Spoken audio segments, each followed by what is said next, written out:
Praise the Lord. We have this man of God. Whenever he comes here, he blesses us. I request you to listen to him clearly, because the Lord has sent him to us. Last year in August, he came into this place while being sent by God. Truly, he made us be blessed.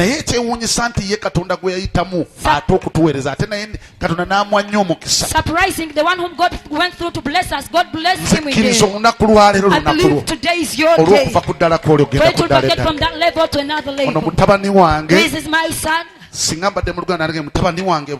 would have said, this is my son of the brook. Praise the Lord. Hallelujah. Amen. God uses him. He has a big church in Kampala.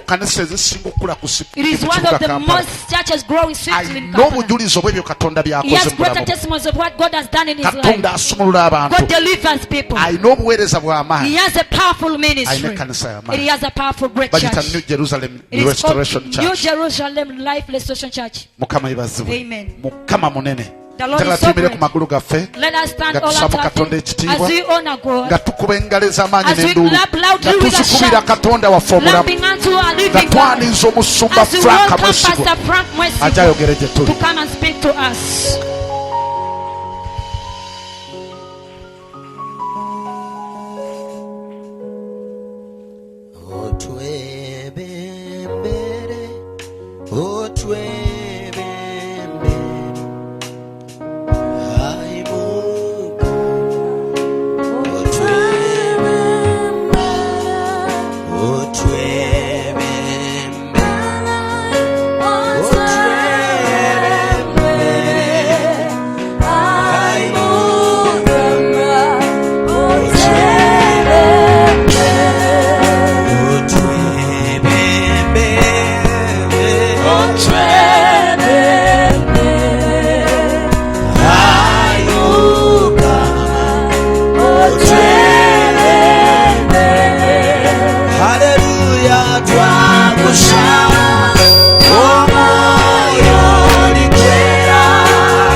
Mukubire engalo ez'amaanyi ng'omwebaza. Give him a mighty hand clap. Come on, kubira Yesu engalo ez'amaanyi ng'omwebaza. I say give Jesus a mighty hand clap. Mugambe nti weebale Yesu olw'okunjagala. Thank you for loving me. Weebale olw'ekitiibwa kyo. And thank you for your glory. Weebale olw'okwagala kw'olina gye ndi. Thank you for the love you have unto me. Weebale olw'okunfiirira okusumulula obulamu bwange. Thank you for dying to deliver my life. Mukubire engalo ez'amaanyi ng'omwebaza. So give him a mighty hand clap as you thank him. Hallelujah. Amen. Tukubira omwoyo omutukuvu engalo ez'amaanyi. Let's clap for the Holy Spirit a mighty hand clap. Hallelujah. Amen. Mpeereddwa omukisa okubeera mu kifo kino. I'm so much blessed to be in this place. Njagala okussaamu ekitiibwa muzeeyi wange wamu ne mami waffe. I want to honor our papa together with mama. Tubakubire engalo ez'amaanyi. Let's give them a mighty hand clap. Muzeeyi weebale twagala. Thank you for loving us. Mami weebale tussabira. Thank you for praying for Mukama us. baweere ddala omukisa ogw'amaanyi. May God bless you indeed. Kino kye nnyinza obbagamba. This is the only thing I can tell you. Muweereddwa omukisa. You are so much blessed kubanga mulina abazadde abalungi. because you have good parents. Mukama yeebazibwe. Hallelujah. Kankiddemu okitegeere. Let me repeat it to understand. Muweereddwa omukisa. You are so much blessed okubanga mulina abazadde abalungi. to have such good parents. Buli bw'obeera n'abazadde abalungi. Every time you have good parents, naawe oba ogenda kubeera omwana it omulungi. means you're going to become a good child. Era eno ye ssaala yange. And this is my prayer. Lwana nga bw'osobola. Fight as much as possible olabike ng'ofaanana bazadde bo. that you resemble your parents. Kigambe neighbor omugame nti lwana nga bw'osobola. Tell your neighbor to fight as much as possible. Okulaba nga ofaanana bazadde bo. To see that you resemble your parents. Amen, amen. Amen. Nja kubasaba mutuleko katono. Let me ask you to sit down. Njagala okwebaza Katonda. I want to thank God. Olw'omukisa muzeeyi gwampadde okubanga ndi mu kifo kino leero. Opportunity Papa's given it to be this place. Sikitwala nga kya muzannyo. I don't just take it for granted. Era nkissaamu ekitiibwa. But I honor it. Ne njagala okwebaza Katonda olw'abaweereza bonna. I want to thank God for all ministers. Abayimirira wansi w'amafuta Katonda ge yateeka ku muzeeyi waffe. Who stand under the anointing God put upon our Papa. Muweereza Mukama abaweere ddala omukisa ogw'amaanyi. That you may minister, may God bless you. Buli muweereza yenna na buli department yonna gy'olimu. Every minister and every department Mukama you're in. agenda kukola bulungi era agenda kuwa omukisa mu linnya lya Yesu. God is going to do you good and He's going to bless you. Nammwe bammemba Mukama abaweere ddala omukisa ogw'amaanyi. And even members, may God bless you indeed. Mukama yeebazibwe. Hallelujah. Ffe muzeeyi waffe mukisa mu buweereza bwaffe. And this mosaic is a blessing in our ministry. Omulundi ogwasembayo bwe twamukyaza. The last day we hosted him. Najja n'aweereza mu kyaki. He came and ministered in the Alina church. ebintu bye yayogera. There are things he spoke. Olwaleero tubirabyeko. Today we have seen them. Mukama yeebazibwe. Hallelujah. Ekimu ku kye yatulagulako. Among what he prophesied upon us. Obuweereza bwaffe bwakamala emyaka 2 naye ekkanisa eyina enkula gyekulamu mu speed.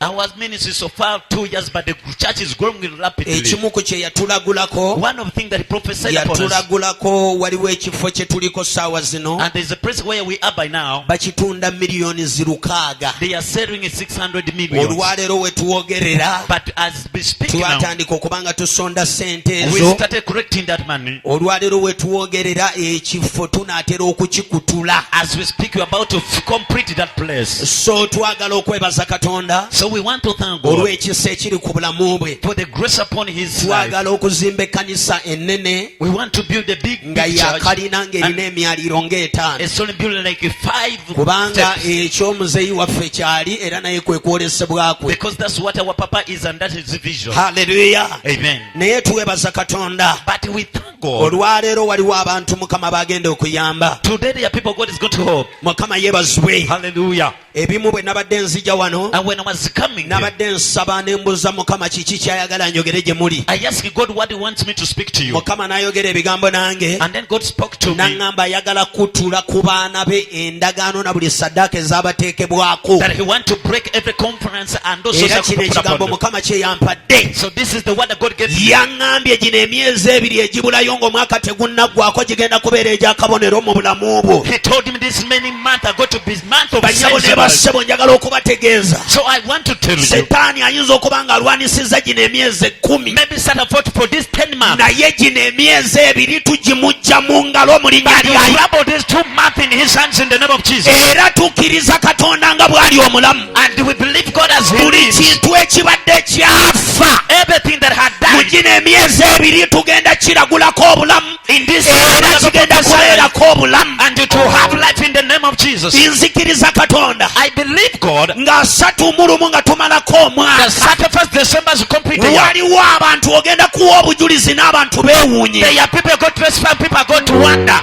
Bayibuli esomesa bw'eti. The Bible teaches. Egamba Katonda waffe takeera. He says our God does not ate takeerewa. and he's never late. Naye atuukira mu biro bye tumwetaagiramu. But he comes in the due time we need him. Ebiseera ebisinga Most of the time Katonda akyala nga n'abantu bonna essuubi libaddemu. go visit when people have lost their hope. Waliwo abantu benjogera nabo kati. There are people I'm speaking to now. Otunuulira emyezi 10 egiyiseewo. When you look at the past 10 months, olaba nga waliwo by'otannakwatako. you see that thing that never naye touched kino us. kye njagala okugamba. But this is what I want to tell kino you. emyezi egibulayo ate Katonda mwasinga okukolera. That the remaining month is where God works most. wanika emikono gy'omu bbanga. Raise up your hands. Atya Yesu. Say, oh Jesus. Eziba ndagaano nga ze zibadde zikutte If I've ebyange. been come and hold in my possession, olwaleero leka zikutuke era zimenye. today let them break and be broken today. gamba zikutuke era zimenye. Let them be broken. gamba amiina mpulire. Say amen. njagala ogende mu Yokaana essula ya 5. I want to go to John 5. Yokaana essula ya 5. John 5. otuuseeyo. Are you there? Yokaana essula ya 5. John 5 olunyiriri olwokutaano. for verses 5. asoma abeera wala. Okay. otuuse. Okay. Yohana essula ya 5. John 5. Olunyiri lwa 5. And from verses 5. Ne wabaawo omuntu eyalina endwadde nga yakamala emyaka 38. Yesu bwe yalaba oyo ng'agalamidde n'ategeera nga yakamala ennaku nnyingi n'amugamba nti oyagala okuba omulamu? Omulwadde n'amuddamu nti ssebo, sirina muntu ansuula mu kidiba. Amazzi we geeserera nze wenjigira, omulala nga nsoose okukkamu. Yesu n'amugamba nti golokoka, weetike ekitanda kyo otambule. Amangu ago omuntu n'aba mulamu ne yeetika ekitanda kye n'atambula. Naye olunaku olwo lwali lwa Ssabbiiti. Awo Abayudaaya ne bamugamba oyo awonyezebbwa nti leero Ssabbiiti, muzizo ggwe okwetika ekitanda kyo.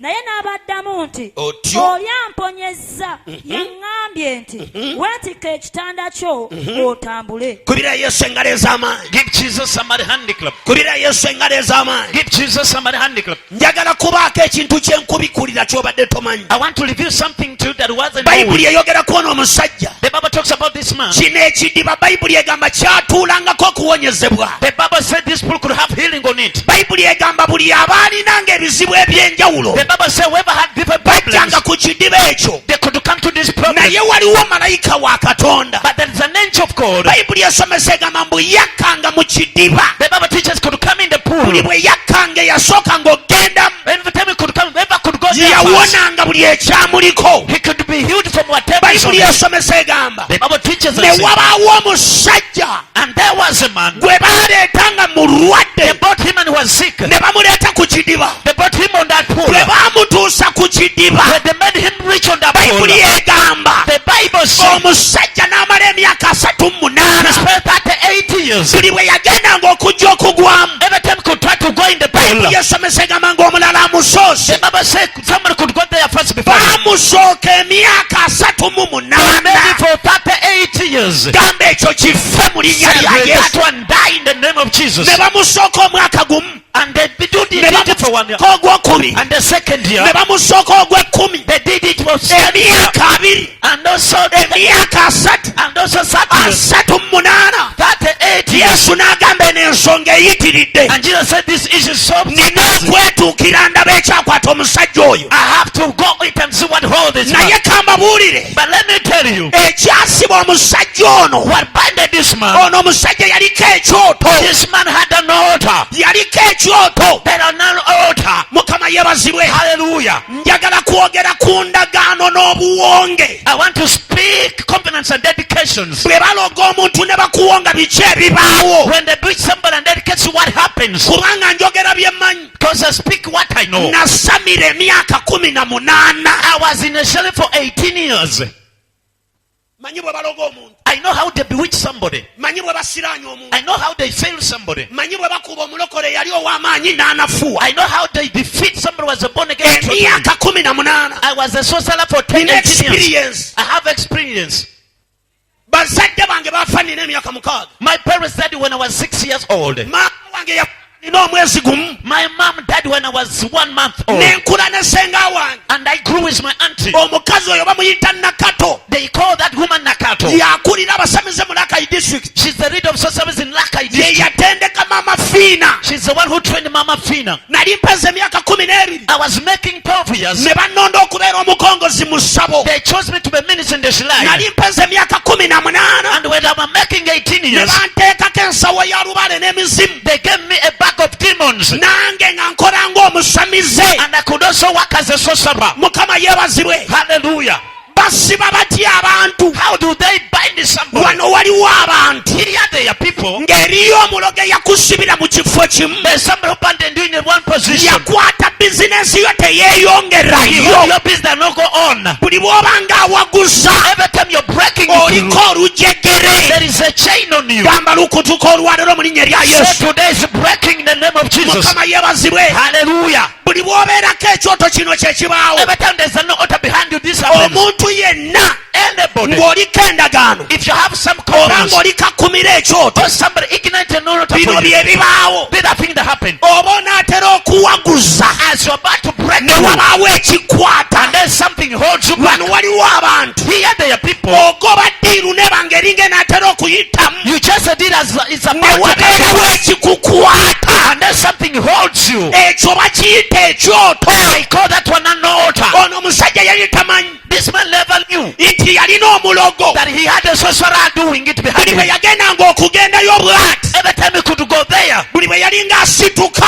as was waking up, Omulogo yakwatanga ebigere bye. the sorcerer could hold his feet Ne yeesiba. and could bind him, Agenda okutuuka ku mazzi. reaching on the waters. Ng'omulala amazzi gendayo. And another person had gone there Wano first. waliwo abantu. Here there are Buli people. bw'ogezaako okuwaguza. Every time you try to break through, Wabeerawo ekikusiba. something binds you. Obeera mu relationship. You are in a colleague. Ebanga enaatera okutuka. It's about to go Ne on. wabaawo ekibaawo. Something happens. Fire. Gamba mpulire. Mukama yeebazibwe. Hallelujah. Nina omuwala ali bweru. I have a daughter, she's abroad. N'omuwala ali bweru. I have a daughter, she's abroad. Kino kyekyabaawo. This is what happened. Tulina sisita mu kyaki. We have a sister in the church. Yanoonya Mukama. She sought God. Bulaaza Mukama n'ayogera naye ng'ali London. And brother, God spoke to him who was in London. N'alinnya ennyonyi n'ajja wano mu Uganda. He boarded a plane and came in Uganda. Ng'ekimuleesa azze kuwasa sisita. What brought him? He came to marry a sister. Beekwaniranga ku mutimbagano. They had a relationship on the internet. They could speak Byonna ne together. bamaliriza. And then they completed everything. N'asindika ne ssente bategeke ewaka. And even sent money to prepare it. N'ennyumba ne bagirongoosa. They even renovated the house. Omuvubuka n'ava e London n'agwa ku airport Entebbe. And the younger man came from London and reached in Entebbe. Sisita nga yalina boyfriend. And the sister had a boyfriend. Baayawukana emyaka 8. They had separated for 8 years back. Sisita bw'ajja. And when the sister came, Ne bagenda mu Serena bamiitinge. they went to Serena to meet. Baba batudde bwe bati ku mmeeza nga baakamiitinga bwe bati. As they were seated on the table, Bulaaze yabula emyaka 8 n'akuba essimu. an ex-boyfriend for 8 years have passed away. Omulundi ogwasooka. The first time, Sisita n'aginyiga n'agasijja gikwata. and Sister Beauty did the same, no pick it. N'addamu bulaaza n'alemerako. And the brother persisted and called again. N'akuba omulundi ogwokubiri. And even called the second day. Sisita n'agaana ogikwata. Sister never picked it. Bulaaza n'atabuka. And sister became tired. N'addamu n'akuba omulundi ogwokusatu. And called the third time. N'asindika message. And sent a message. N'asindika message. He said, Batudde awo. when they're seated on the N'amugamba table, nti, "Baby, nkumisinga nkukubira tokwata." saying, baby, I miss you. I'm calling you. You're not picking. Message nejja tulu. And the message N'egwawo nga ne bulaaza agiraba. came and the brother was seeing it. Bulaaza n'amugamba nti, "Naye kiki lwaki tokwata simu?" And the brother asked him, what is wrong? Why don't you pick the phone? Sisita n'alyoka atandika. And the sister started, Ono tweyagalanga. we used to love each other. Twayawukana. We separated. Bulaaza n'ambuuza, "Ii?" And the brother said, Ate n'asindika message nti, "Akumisinga aludde okulaba." and then sends a message, baby, I love you. I've taken time with Nze something. simanyi maze emyaka 8. Say, I don't have spent 8 years. Simulabanga. I've never seen him anymore. N'amugamba kwata essimu nno. Told him, pick the phone up. N'akwata essimu. She picked the phone. Bulaaza n'agamba nti, "Alo baby." And then the brother said, hello, Naye baby. gundi lwaki wambulako? Omazeko ekiseera kingi. Nkunoonyeza tolabika. I've been looking for you, not seeing. Twali badde nze nategeka dda nze njagala okuwasa. I prepared and want to marry you. Byonna nga Bulaaza yavudde era nga yabiwulira. And the brother from London was hearing all Bwe this. bakutulako essimu bwe bati. After switching off the phone, Bulaaza n'amugamba ebigambo bino. and brother told her these words. Bw'onaaba oli sirias. If you're serious ng'obivuddemu ebyokwagala abasajja abangi. and you're out of loving men and women, N'akutwala n'enkuwasa. I will take you and marry you. Naye siyinza kutwala muntu ali ku ggwe. But I cannot take somebody that is like you. Oliko layini. You have a big line on you. Simu nga bali mu Serena n'ankubira essimu n'agamba nti, "Pastor, There was in Sena and she called me pastor. enkya nzirayo." Tomorrow I'm going Ne back. mmubuuza oddayo okolayo. I said, what are you going to do? N'agamba nti, "Pastor, ono ayina I amwagala." said, pastor, he has another lover. Mugamba sisita mbeera naye wano. I told him myself with sister. Aliko amwagala. And then he told him, pastor, there's somebody loving this sister. Waliwo emyoyo egigoberera. There is spirit that follows. Abamu muliko ebyoto. Some of you have some evil altars. Kiraba ng'onaatera okuwangula. Since you, as you're about to break Ne through, kivaayo gye kiri. and then it comes out. Gamba kifa leero mu linnya lya Yesu. Kifarero mu linnya lya Yesu. Beera omulwanyi naawe, beera omulwanyi naawe. Please, Gamba kife. kife. Kino ekintu kiteekeddwa okufa. This thing must die. Ngambye kiteekeddwa okufa. I said it must die. Do you remember when you came at our church? There is a woman who was driving a Land Cruiser. She's a doctor to the president. Treated the president for so long, I passed her. And then the president told her, there's something I'm feeling. I want to do something. I want to give you some money. Hallelujah. Do you know what happened? I said, speak to that woman. She'll give you money. And then the demon sat in the woman and pleaded it to this girl. Said, the president gave me money, give me that money. I said, give me some time. Give me some time. I'll think about them. Talk them for the full year. And then they appointed another one. They are these guys who move Mzee having some envelopes. And this woman fought with this thing. But every time she could sleep, these are the dreams she could dream. Could the president give me but between me there was another woman. If you want to touch the president, so pass that hand through me. Fire! This man is 80 years. Every time he could try, and the witch could raise up. Hallelujah.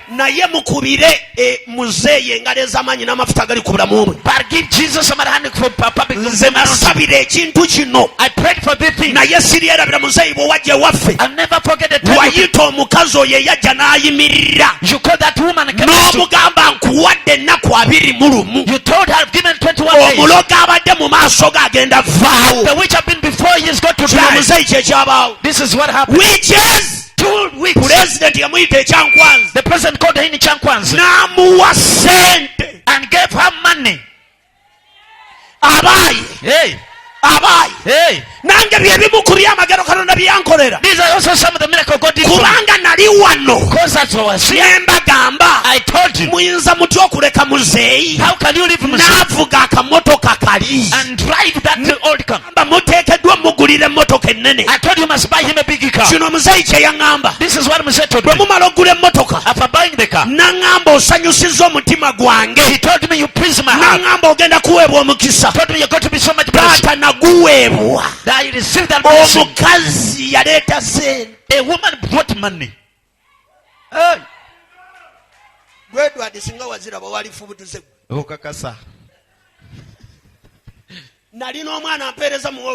was with a secretary in the office. And then a woman brought money.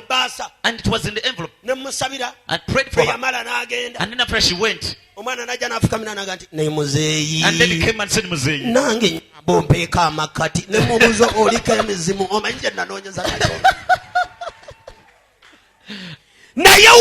But listen. Let me tell you today, we are going to pray. There is anointing going to come upon you this year. It has not yet ended. You're going to see things you've never seen.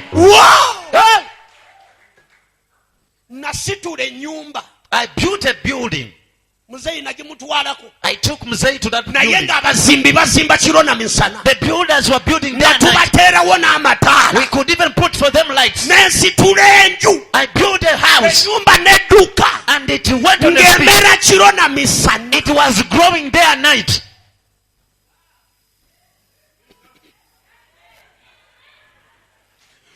God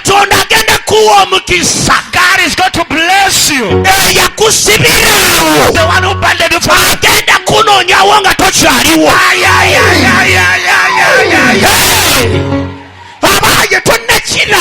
have not yet seen.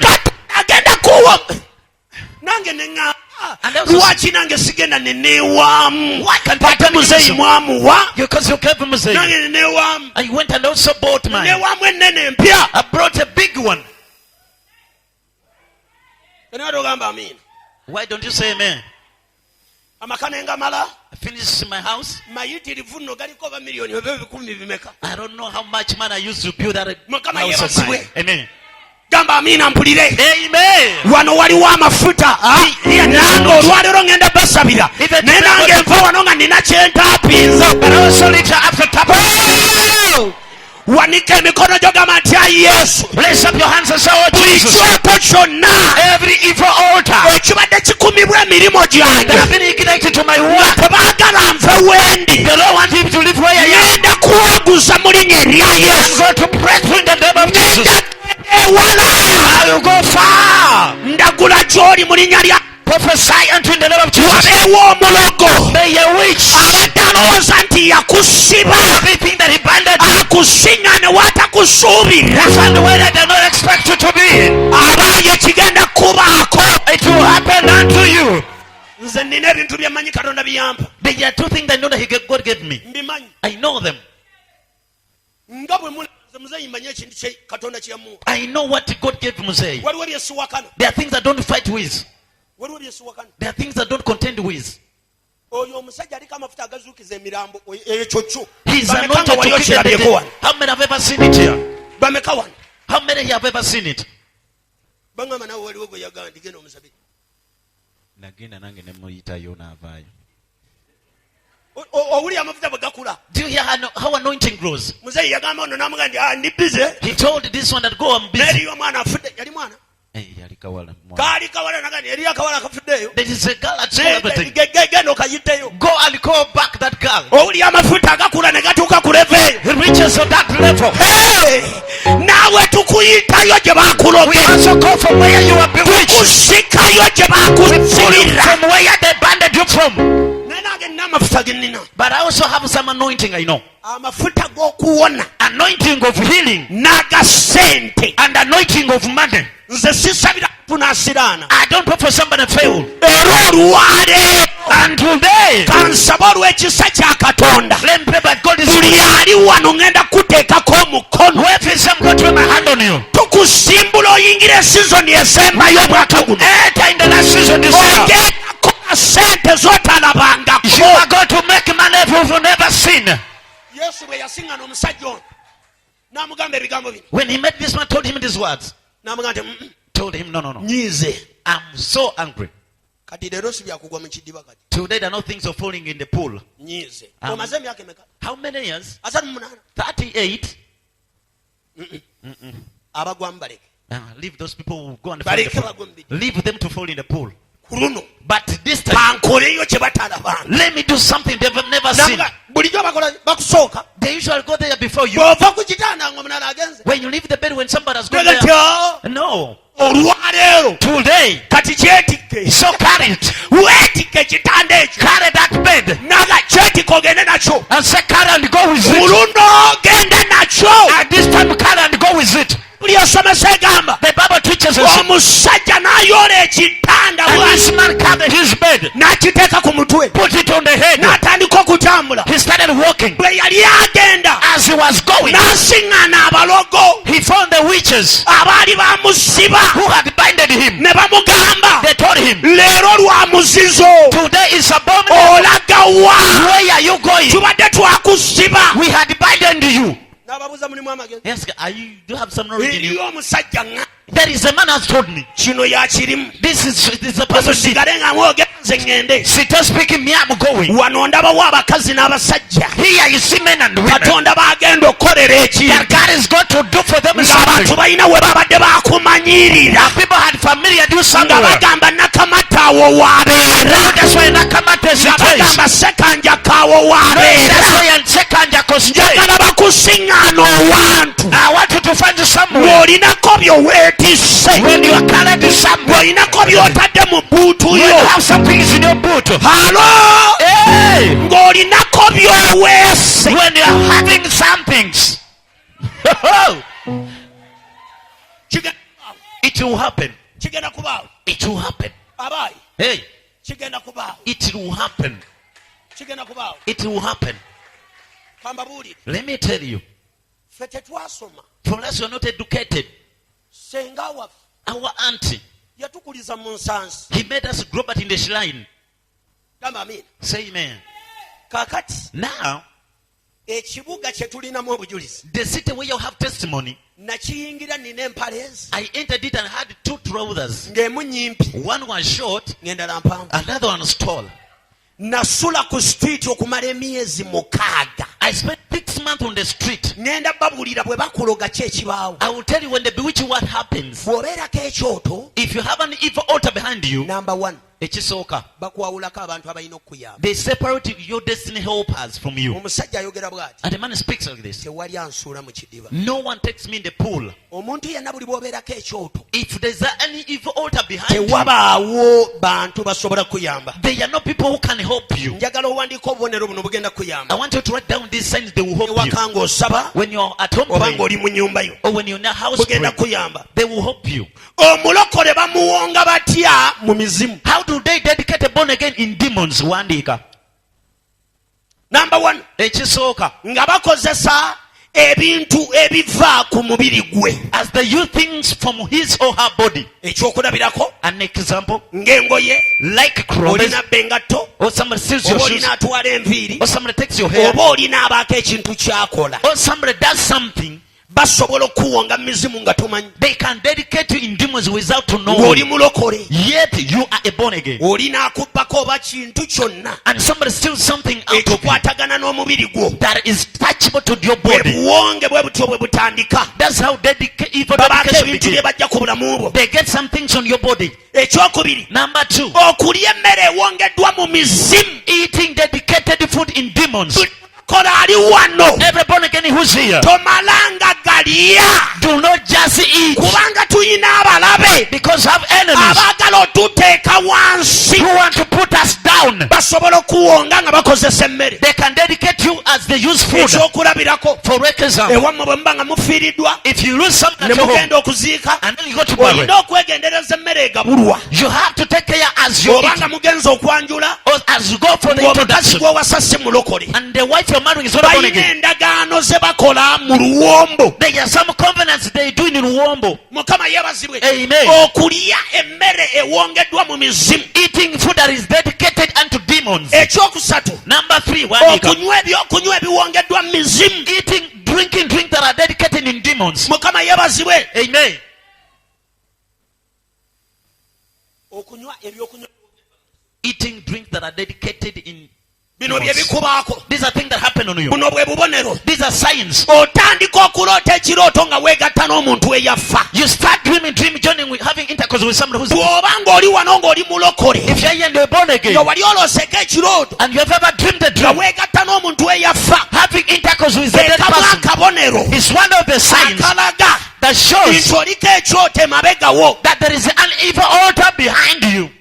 Number 10, Ekyokutaano, okuwaayo saddaaka eri emizimu. giving sacrifices to demons. Bakwata ebintu ebivudde ku bulamu bwaffe They get things from ne our body babaako we babitwala and they take them ne somewhere bawaayo saddaaka and they offer eri sacrifice emizimu. unto their demons. Kambalage Let me show you. babitwala batya. How do they take them? Naddala mmwe abali mu bizinensi, Most especially to who I work in the mutunule business. wano mbasomese bino, Look here that I may teach you this. kubanga bino ffe twabikolanga. Because for us, we could do this in the shrine. Bawongayo batya bizinensi mu mizimu. How do they dedicate demon business in the Kino kye demons? twakolanga. This is what we could do.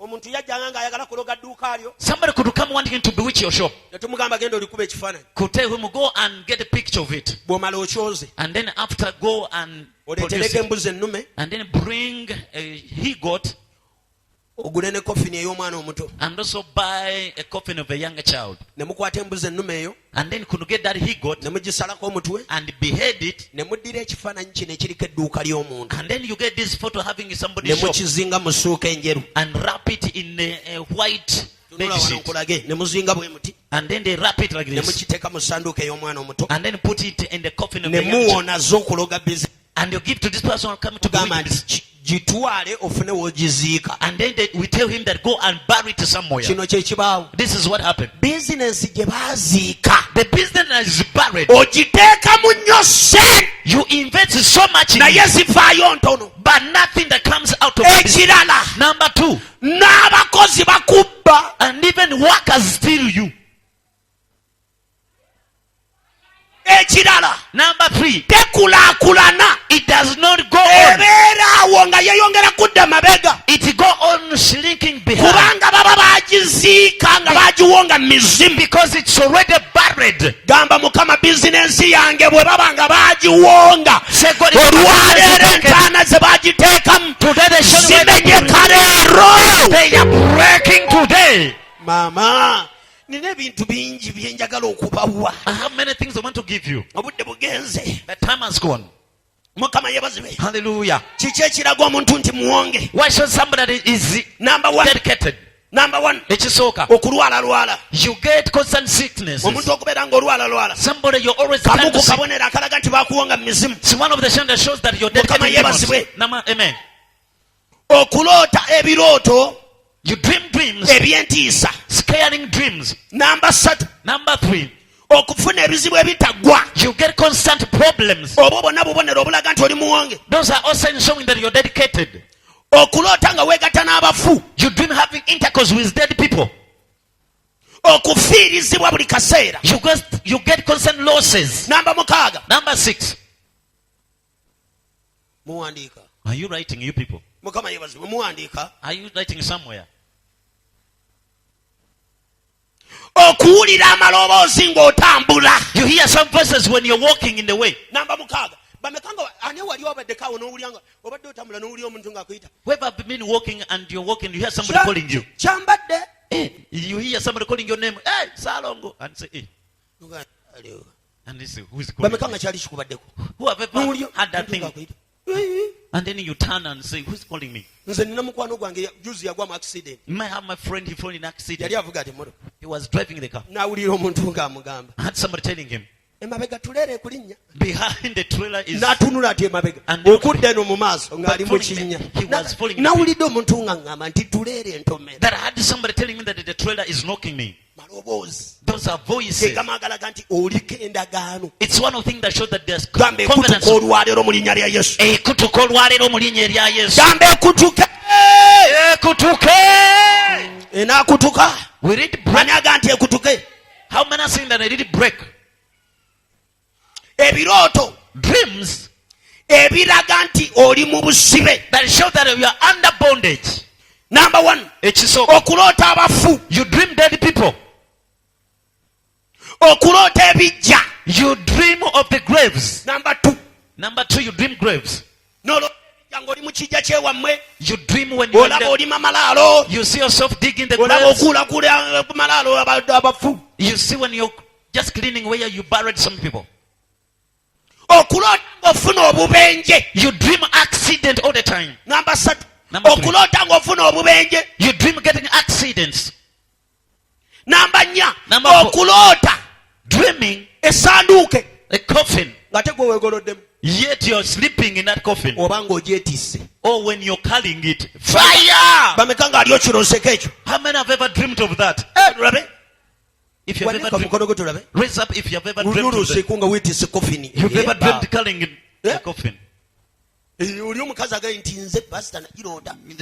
Oba n'olaba nga yegwe kennyini gwafudde bakutadde ne pamba mu nnyindo. Oh, you see yourself, you dream when you're dead. Gamba ekyo kifa mu linnya lya Yesu. Ekyo kifa mu linnya lya Yesu. Number 10. Okuloota gukubojja. You dream when the snakes are biting you. Okuloota omusota nga gukubojja. You dream snakes biting you. Bameka nga ali okirabyeko. Have you ever seen that? N'oloota ekirooto ng'omusota gukubojja. You dream of a dream when a snake is biting you. Number 6. Okuloota nga bakukuba amasasi. Wali okirabyeko. You dream when people are shooting. Who have ever dreamed n'oloota that? nga bakukuba amasasi. You dream when people are shooting. Kamu ku kabonero. It's one of the signs akaraga that shows nti oli muwonge. that you're dedicated. Kati katugende wano wemaliriza. Let's go here then. Kankutule. Let me break. Ova otya mu ndagaano. How do you come out of those covenants or evil dedications? Number 1. Ekisoka. Bayibuli esomesa mu Isaaya egamba nti olw'amafuta. The Bible teaches in Isaiah because of anointing. Ekikoligo kiri kutuka okuva ku nsingo zaffe. The yoke shall be broken out of our necks. Tuva bwe tuti mu ndagaano. This is how we come out of the covenants. Oteekeddwa okubaako omuntu ayogera mu bulamu bwo ng'afukiddwako amafuta. You must have somebody who's anointed to speak in your life. Number 1. Oteekeddwa okubeera n'omusumba wo. You must have your pastor.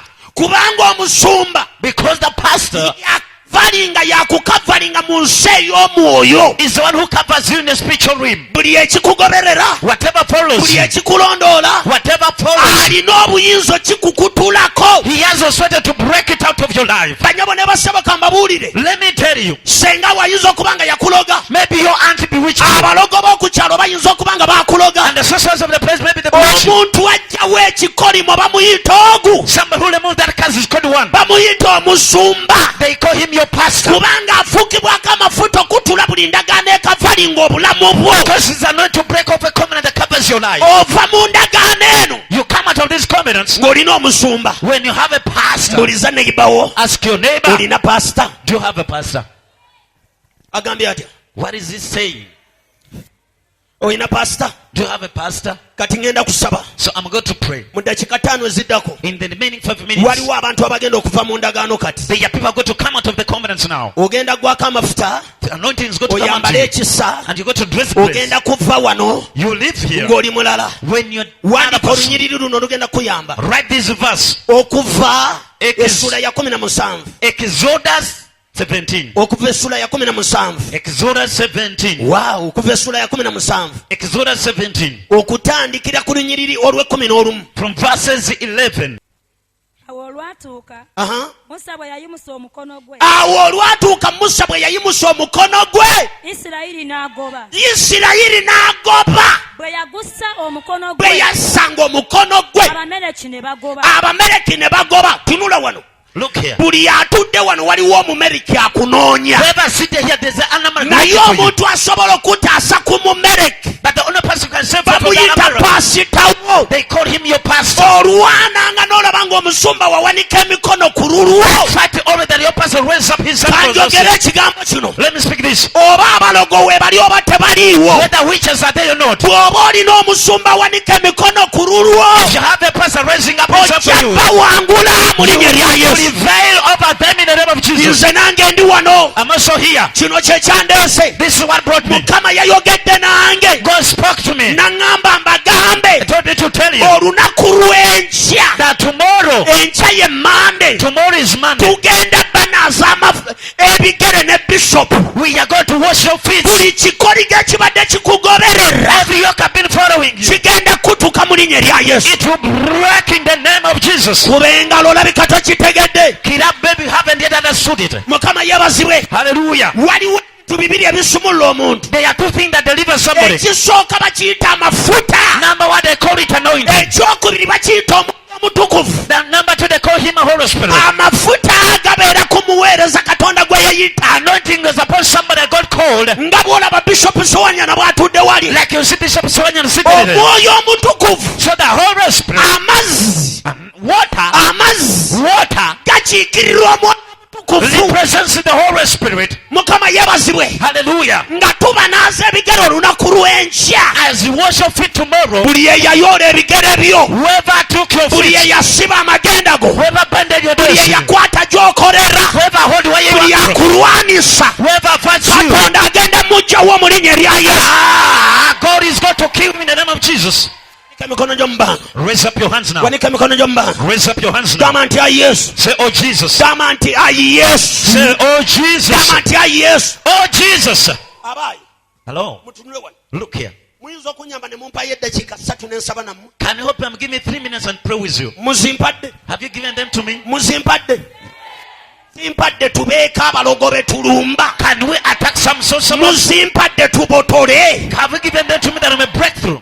Gweyongeza mikrofoni eno kuba tugenda mu lutalo. Olinze ekiyimirira ate olinze eki. Okay, stand on your feet. Ate olinze onaalwana otudde.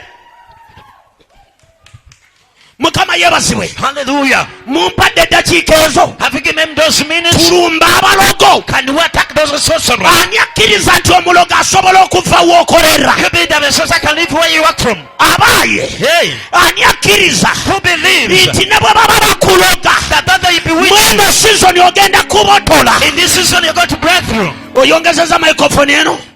Wanika emikono gy'omu bbanga. Raise up your hands in Gamba nti the air. ayi Yesu. Yes. Tuli bangi twogerere waggulu. We are better. Let's speak up. Gamba nti ayi Yesu. Yes. Olwaleero Mukama. Olwaleero Mukama. Nyambala amaanyi go. Nyambala amaanyi go.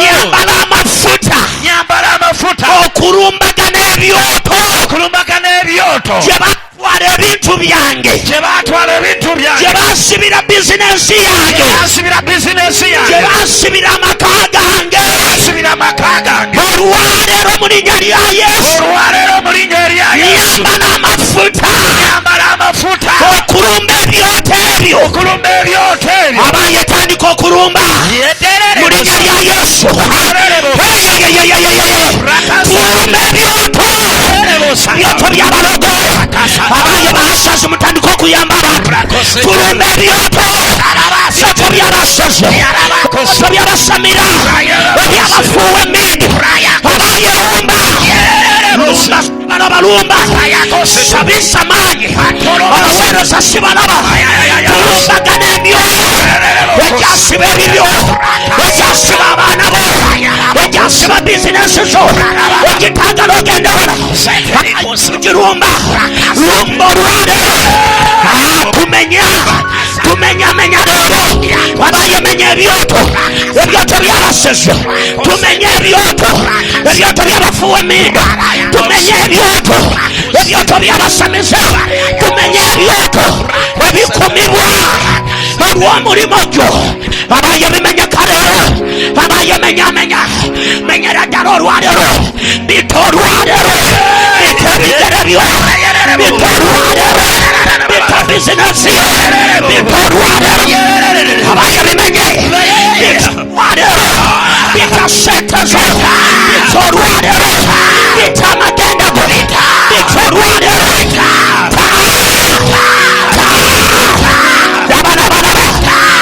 goba buli misiraani, goba ebyokoola, goba emyoyo gy'abacwezi, emyoyo gy'abalanga, emyoyo gigoberera, emyoyo giva mu nnyanja, emyoyo giva mu masabo, ebyoto ebisindikibwa,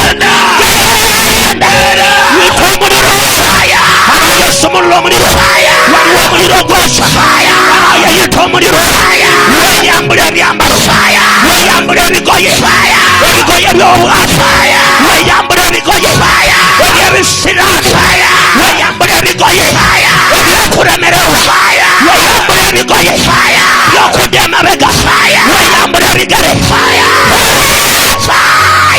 omuliro abaye twokya, ebyakwata wookolera, abaye twokya, ebyakwata sente ze, abaye twokya, ebigoberera amagenda, abaye twokya. Take emikono mu bbanga. Raise up your hands in air. Raise up your hands in air. Wanika emikono mu bbanga. Raise up your hands in air. Weerabira akuliraanye. Forget your neighbor. Teeka emikono gyo mu bbanga. Raise up your hands in air. Waliwo ekisa kye mpulira. There's a grace I feel now. Mpulira eddoboozi nga lyogera nange. I hear the voice telling me. Olwaleero Mukama. Today God. Waliwo abantu baalwanira entalo. People going to fight for your battle. Yesu agenda kulwanira. Jesus is going to fight your battle. Ndaba abakazi olwaleero. I see women today. Mukama baalwanira leero. God is fighting for Ndaba abasajja olwaleero. I see men today. Mukama agolokose. God has raised. Okunyeenya ekyo kyasiba obulamu bwo. Okutula endagaano eyo. Okusazamu ebikulondoola. That's what follows you.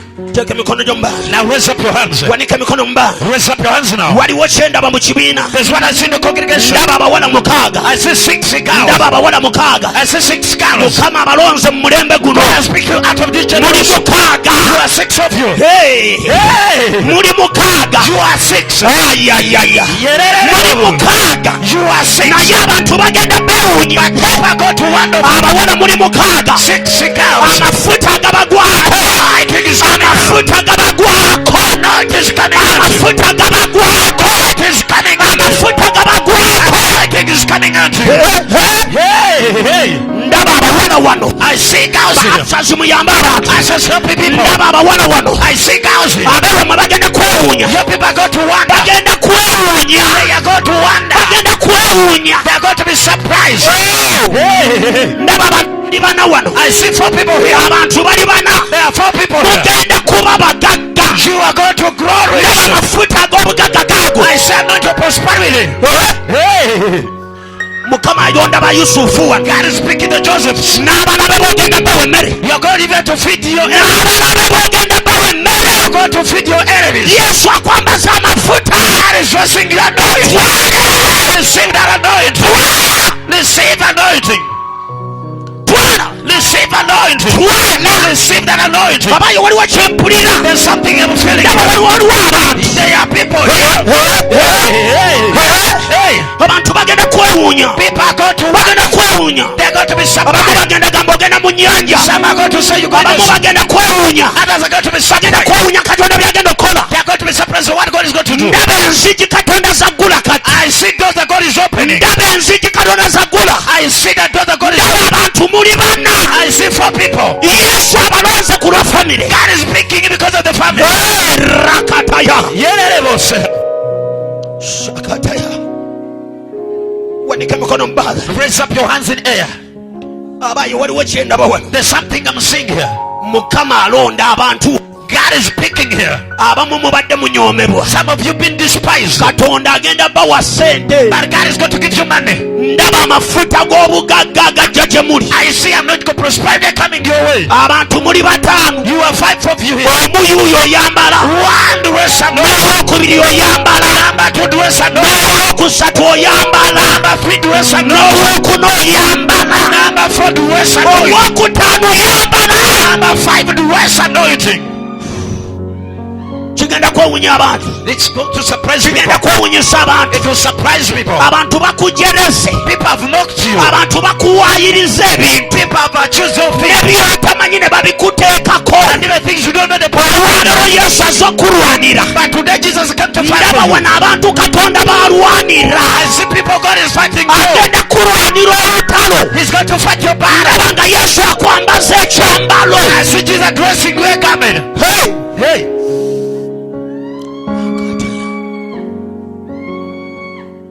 Shakataka.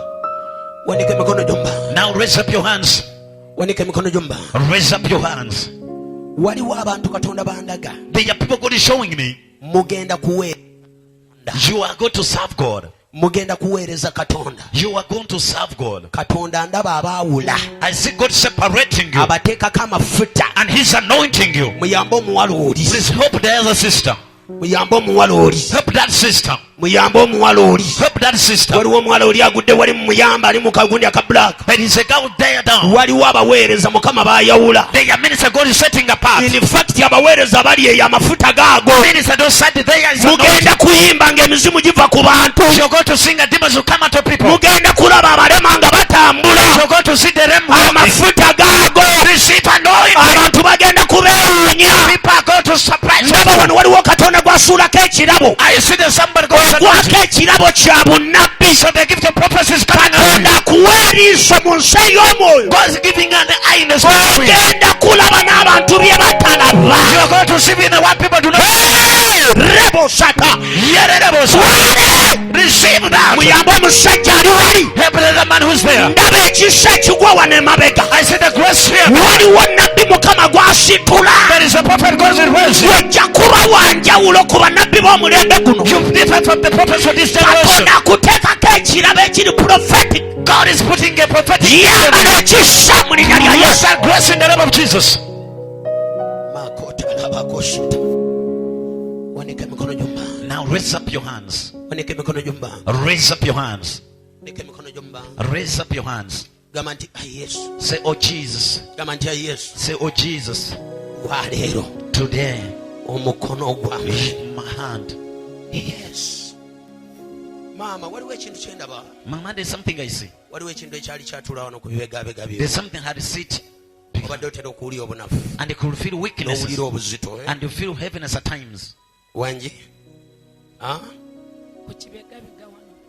yes ndaba omuntu I see somebody. alinga atudde wano. He's like he's seated in your neck. era waliwo olumu bwe kikubaako ekawungeezi. And at times in the evening, it ogenda happens to n'owulira you. ng'olinga ayagala okwatibwa kamunguruze. wali akiwuliddeko. You feel as if you want to fall down. It's some olwaleero dizziness. mukama akikuggyako tekigenda kudda. But today God is breaking it, never again to come unto you. oteebwa olwaleero. Today you're being set free. teebwa. Be free.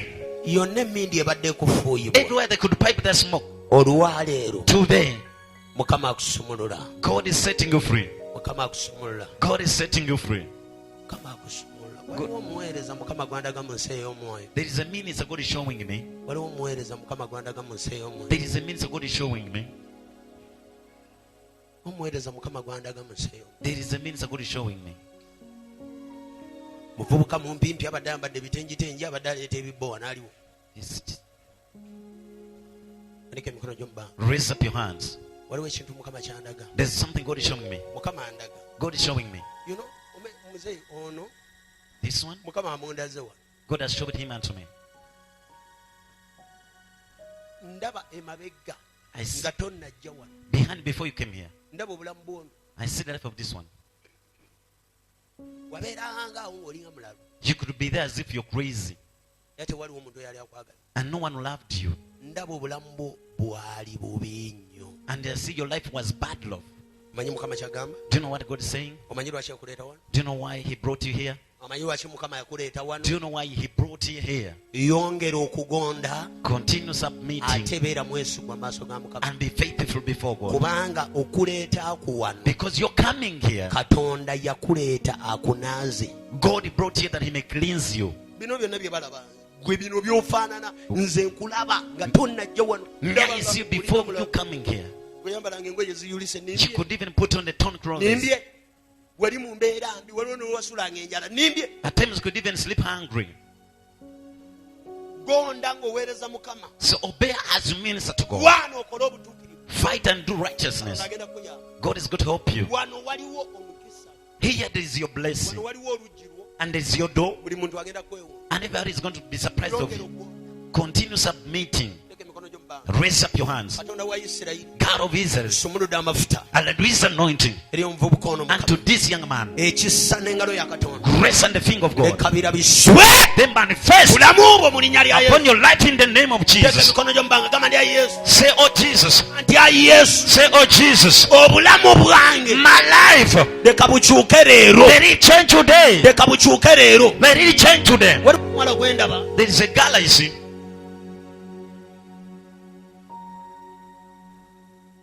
Waliwo omuwala gwe ndaba. There is a girl I see. Oba y'oli eyeesigamye ku muzindaalo. I don't know whether she's the one leaning on the. Sisita gwe eyeesigamye ku muzindaalo tunula eno. If you're leaning, Tunula eno. Mundeetere wano. bring her here. Muleete wano waliwo kye ndaba.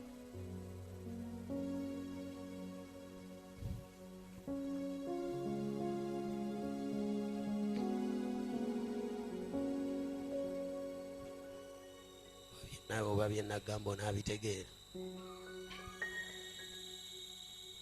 Mukama andaga. God is showing me. Mukama andaga. God is showing. Tunula wano. Look me. Look at me. Look at me. Oyinza kuba wali okirooseeko. Maybe you've ever dreamt of it. Mukama andaga. God is showing me. Waliwo ennimiro gye ndaba eringa nnime nkabale. There is a cultivated ground, Naye but ndaba I see. ndaba nga olinga alina eggaali. I see as if you have a Olinga bicycle okutuddeko omuntu. and somebody seated on it, Eyo ogisindika. and you're pushing that bicycle Ogiyisa owantu owalime. and you're passing it. Si byangu. Not easy. Si byangu. They are not easy. Bizibu. They are hard. Waliwo ekintu ky'osindika. There's something you're pushing. Si kyangu. It's not easy. Naye waliwo Mukama kyagenda okukola. But God is going to do something. Ndaba wakati w'olubimbi onaatera oddumalako. I see in the middle of the cultivated ground. Ndagula nga ntya Katonda. I prophesy as Mwe fear. mwenna ekyaki nga muli wano. As the whole church is here. Mutunule mulabe. Look and see. Waliwo ekigenda okuba ku muwala ono. Ebbanga si ddene. Something Buli happening muntu unto this ajja couple. kyewuunya mu kyaki eno. And every person is going to want Naye this. ndaba nga waliwo owantu w'abadde ayita alinga alina ekintu ky'asindika. But I see him passing in somewhere as if he's Si pushing. kyangu. It's not easy. Oyo alina ekintu ekimuli ku mutima. She has something on her heart Ekimuluma that is paining her.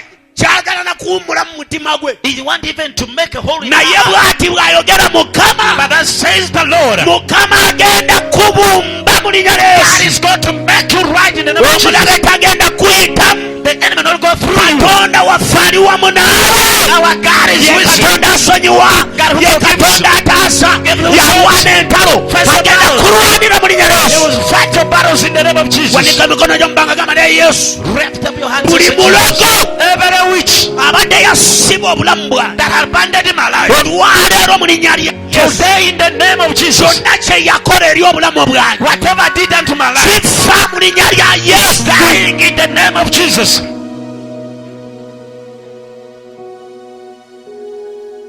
Gamba Yesu nyamba. Say, Jesus, help me. Gamba Yesu nyamba. Say, Jesus, help me. Kamalirize n'ono. Let me finish with this one. Gwe ebintu by'olaba ng'odde ewammwe mu kyalo. What you see when you're going back in your village.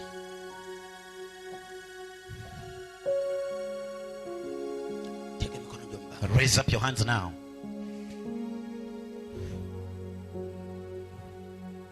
Buli ali wano ngenda kukwatako n'amafuta. Waves here, I'm going to anoint you. Kansabe buli ayimiridde tuulako katono tuve wano. If you're seated, if you're standing up, sit down, then we leave. Tuula katono tuve wano. Sit down, we finish. Fire fall